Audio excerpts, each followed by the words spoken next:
Okay, Shirley Crawford, you talked to a lot of people out in the business community. Let's talk, what are some of the things that you see right now that you could offer to our guests here that you see as what's an issue, but you see that business owners saying correct? Well, one, I'm really excited to see so many credit unions and bankers in the room. We do have a bunch here. We do. There are a lot of you, and I'm very glad to see you. So here's the thing. If you're an entrepreneur, you know this already. The number one reason that small businesses go out of business is a lack of funding, right? And not just funding, but liquid capital. Right. So for the average small business owner, a little over 50% of us utilize services of our local banks.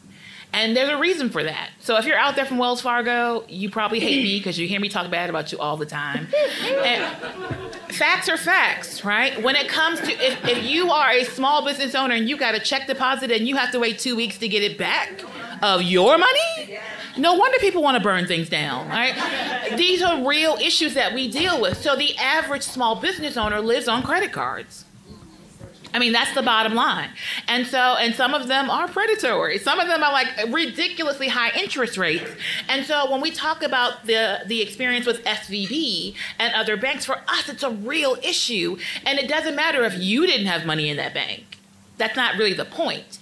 If the bank has another issue, the ones who are going to be affected first are the small business owners. Because we already know we're entering this time of inflation, right? Everything is costing more. Everything's going up, including your interest rates. And then for a lot of us, we know how to do what we know how to do, right? We know how to clean. We know how to, make what we make. We know our product or service, but we don't always know how to actually run the business. So like even when I heard about the situation with SVB, my first thought is, okay, why is this even happening? Because if you are an entrepreneur who has a consultant, we would always tell you whenever you're entering a banking relationship, we have a list of questions you should be asking, right? It's not just there's a bank, let me just walk in and I'm going to take whoever will take me. That's not the way this works. I was talking to Chris earlier because like I had this whole blog I used to do about dating for my business. Right? I interview my lawyer. I interview my banker. You want my business? Oh, it doesn't matter if I only have $5 now. You wait, I'm going to be over the $1 billion mark. So you need to cater to me, not the other way around. So I have my questions that I ask, but a lot of times we don't do that homework. We don't ask the questions like, what have you done for me lately? What can you do for me? Can you make connections for me? Like right now, I'm going to all the bankers, and if I haven't come to you yet, I'm coming. Because the Women's Business Center wants someone to give us a building. I said it exactly the way that I meant it. We want someone to give us a building. Tia Javier, do you hear that? Tax there you go. Tax write-off. We're right here, and I'm telling everyone. But that's the type of thing you should be able to have those conversations about. And so, as a small business owner, everything that's happening impacts us greatly.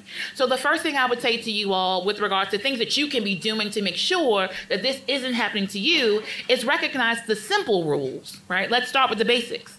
Right? Of course you should be incorporated. You should all have your LLC, S Corp, C Corp, B Corp. I don't care whatever it is. You want that tax liability. You want that to be covered. Right? Of course you want your EIN. Of course if you're in the city of Richmond or in another location, you want to be SWAM certified if you are a small woman and or minority owned business, because you should be looking to do contracts with your county. Henrico County is amazing. We're also in Henrico County. All right? Your city, your state, your federal government, because even though right now the federal government's about to shut down again, when they come back up again, they will pay your invoices. You are guaranteed to be paid. It might be delayed, but you will be paid. But you should also make sure the bank you're dealing with is FDIC insured, and know that that means if it's $250,000 or more, if it's more than that, that means you need more than one account. Like, what's the problem?